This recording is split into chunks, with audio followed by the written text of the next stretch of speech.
So last part में आपने देखा मैंने वैष्णो देवी के दर्शन कर लिए, हम कटरा से चल दिए और कैब में चले और बहुत बारिश आ रही थी। एक्चुअली जम्मू से कटरा के रास्ते के बीच में एक लैंडस्लाइड आ गया और उसकी वजह से रास्ता ब्लॉक हो गया था। हमें थोड़ा वेट करना पड़ा, थोड़ा ट्रैफिक मिला, पर फिर रास्ता क्लियर हो गया और हम वहाँ से निकल पाए।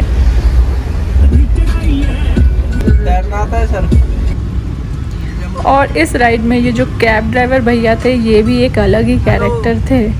इनकी पर्सनालिटी एकदम वो पंजाबी मुंडे वाली थी। इन्होंने ठेठ पंजाबी गाने चलाए पूरे रास्ते और खूब एंटरटेनमेंट किया हमारा। धीरे धीरे जब जम्मू से बाहर निकले और पंजाब में एंटर होने लगे तो मौसम भी खुल गया, खिली खिली धूप भी निकल गई और ये पंजाब के खेत भी दिख गए। और ये व्यू एंजॉय करते करते पंजाब के खेतों का और ढाबों का और कनाडा, ऑस्ट्रेलिया, यूके के वीज़ा पाने के पोस्टर्स को देखते हुए हम पहुंच गए हमारे डेस्टिनेशन अमृतसर में। अब अमृतसर आ गए हैं तो आप समझ ही गए हैं कि मैं गोल्डन टेम्पल जा रही हूँ। अब इसके आगे मैंने कोई गोल्डन टेम्पल का वीडियो नहीं बनाया, यहाँ पे मैंने अपना मोबाइल तक नहीं निकाला, बिकॉज़ ये जगह आपके बैठने के लिए है। आप अपने भगवान के साथ कनेक्ट करो, आपको पॉजिटिविटी आएगी, आप उनसे जितना क्लोज होगे अपनी बातें करोगे और तब आप अपनी लाइफ में अच्छे और सच्चे डिसीजंस लोगे। इसलिए ऐसा ज़रूरी नहीं है कि जो भगवान को नहीं मानता वो कुछ गलत कर रहा है, बट भगवान को मानना उतना ही है कि आप किसी पॉजिटिव एनर्जी को अपने अराउंड मानते हो जिसके लिए आप अच्छे और सच्चे काम करना चाहते हो, किसी का नुकसान नहीं करना चाहते हो, किसी को दुख नहीं पहुंचाना चाहते हो। And that is what God and spirituality do to you. It is not about blindly following someone or blindly trusting someone. It is not that. अच्छा, बहुत हैवी बातें हो गई, पर आपने देखा ये गोल्डन टेम्पल के बाहर बहुत ही अच्छा स्ट्रक्चर बना दिया है, बहुत ही ब्यूटीफुल लग रहा है, इतना अच्छा आर्किटेक्चर बनाया है। एक्चुअली हम जब लास्ट टाइम आए थे तब ये सब नहीं था।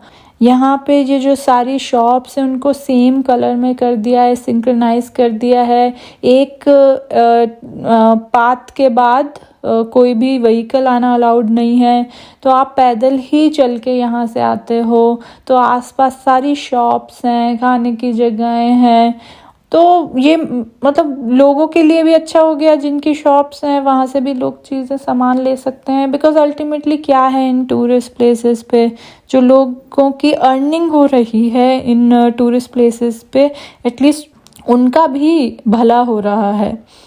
सो वो देखकर मुझे बहुत अच्छा लगा। और ये एक्चुअली बहुत ही ज़्यादा ब्यूटीफुल लग रहा था, ये सब जो इन्होंने यहाँ पे कवर करके और कलर करके और फुटपाथ बनाया है और जो इतने ब्यूटीफुल आर्किटेक्चर्स बनाए हैं वो सब देख के बहुत ही अच्छा लग रहा था। और गोल्डन टेम्पल की खूबसूरती के बारे में तो क्या ही बोलें, छोटा मुंह बड़ी बात होगी, पर ये जो पाथवे बना दिया है उससे और चार चांद लग गए हैं। अमृतसर आए और यहाँ का मज़ेदार खाना नहीं खाया तो विज़िट ही आपका इनकम्प्लीट है। और मेरा विज़िट इनकम्प्लीट ना रह जाए इसलिए मैंने तो फटाफट छोले कुलचे खा लिए। ये गोल्डन टेम्पल के पास ही एक रेस्टोरेंट से खाए और अगले दिन हम वर्ल्ड फेमस केसरदा ढाबा में गए। अब अमृतसर में बहुत सारे ढाबे हैं पर वो सारे मॉडर्नाइज हो चुके हैं अब, पर जो केसरदा ढाबा है वो अभी तक वैसा ही ऑथेंटिक खाना देता है। तो इनका जो पराठा है और जो दाल मखनी है वो मस्ट ट्राई है। अगर आप कोई प्लान कर रहे हैं जाने का तो ज़रूर खाइएगा इसे।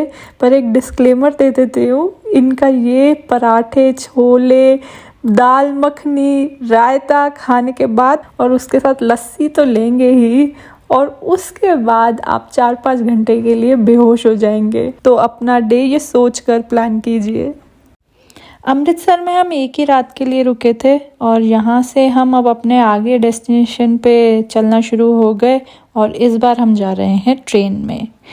ट्रेन के सफ़र तो अलग ही हो गए हैं आजकल। ये जब बचपन में जाते थे तब इतना लग्जरी नहीं होती थी ट्रेन्स में। आजकल तो आई थिंक IRCTC ने अल्टीमेट काम ही कर दिया है। तो जैसे ही बैठे वैसे ही खाने पीने की चीज़ें आने लग गई। 1 मिनट भी खाने की चीज़ें आने रुकी नहीं। मुझे तो लग रहा था ओवर ईटिंग हो गई है। पर जो भी आ भी रहा था खाने का सामान वो बहुत ही टेस्टी आ रहा था। मतलब ऐसा लग नहीं रहा था कि हम ये रेलवे का खाना खा रहे हैं। काफ़ी हेल्दी डिलीशियस खाना था। ऐसा भी नहीं था कि बहुत तेल तेल है। अच्छा खाना, अच्छा हेल्दी खाना, न्यूट्रिशियस खाना और टेस्टी खाना था।